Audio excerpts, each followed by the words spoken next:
Hi folks, how are you? Do you think that political violence in New Zealand has gotten worse over recent times? Well, I think smashing a politician's house window is a new low. I haven't heard that, but you've got to remember these things do come and go. I mean, there's been incidents in the past that I'm sure people were worried about. At one point, a foreign power bombed a protest ship in Auckland Harbour. So, these things have happened before. What's important is that everybody renounces what has happened and says we must move forward.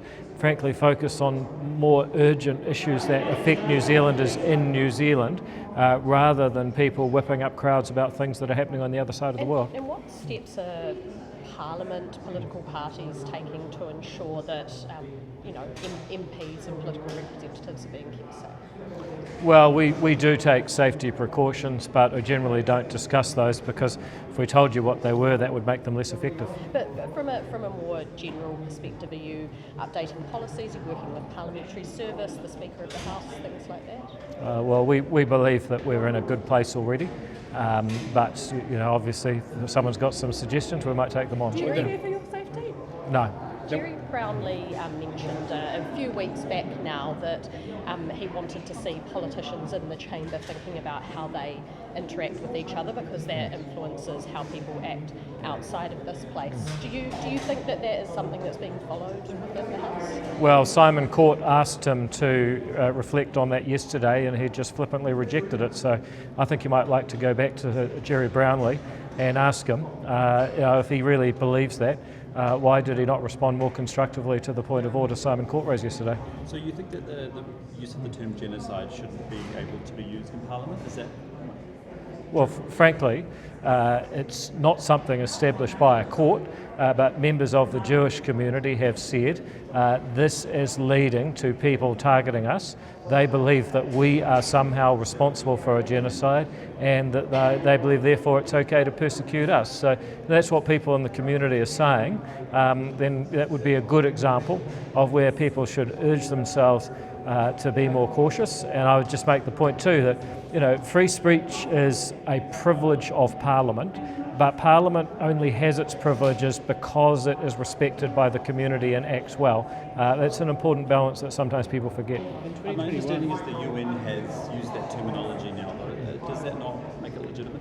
No, there's courts, and the UN, frankly, has not always been the most reliable body on this issue because, frankly, it just depends on a majority of countries voting for something which, as we know, has been done for all sorts of reasons, and often the people advancing the agenda are not always the people that you'd want to listen to. I mean, listen to some of the countries that have made big calls on women's rights in the UN over the years. Gee, you wouldn't want to live there as a woman. In 2021, I believe it was, your Deputy Leader Brooke Van Velden took forward a motion in Parliament that sought to declare a genocide occurring against the Uyghurs in China. Can you explain how you see that as being different than this current context and the points you're making today? Well, for the very simple reason that she was relying on strong authority to do so.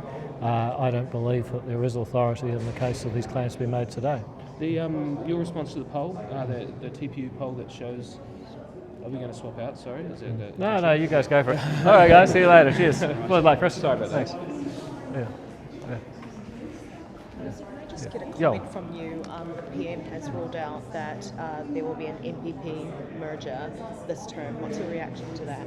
Sorry, an MPP. Ministry for Pacific Peoples, it won't be merged. What's your reaction to that? Well, I don't know what you mean by merge. The proposition has always been that it should be abolished. So I don't know it's a strange question. But frankly, I didn't think it was going to be abolished. I think it should be. I'm not really sure how it's news. I'll just get you back to that question. I was starting there. Sorry. The TPU poll shows, in particular, National down below the 30% mark. What's your reaction to that? I mean, it's not good news for the government overall. Well, I think for a long time people have been voting on the economy. Difficult economic conditions have continued through the winter, and so I believe people voting on the economy now will be voting on the economy in a year's time. The difference is that there is a flow-on effect from economic policies. At the moment we are still affected by a period of high interest rates that were designed to slow down the economy. They certainly succeeded. We are now putting in place policies of fiscal restraint and deregulation that are designed to stimulate the economy. I believe those will succeed as well. Do you think National will therefore have a corresponding benefit, or ACT will have a corresponding benefit? And why does therefore New Zealand First seem to improve in the polls given the economic conditions, as you say? Well, I guess you'd have to ask them that, but all I can say is that we're there in the engine room making hard decisions about the economy, and as a result, people are holding us accountable for it. I understand that, as long as they hold us accountable when it improves too. Thanks. All right, thanks folks. See you later.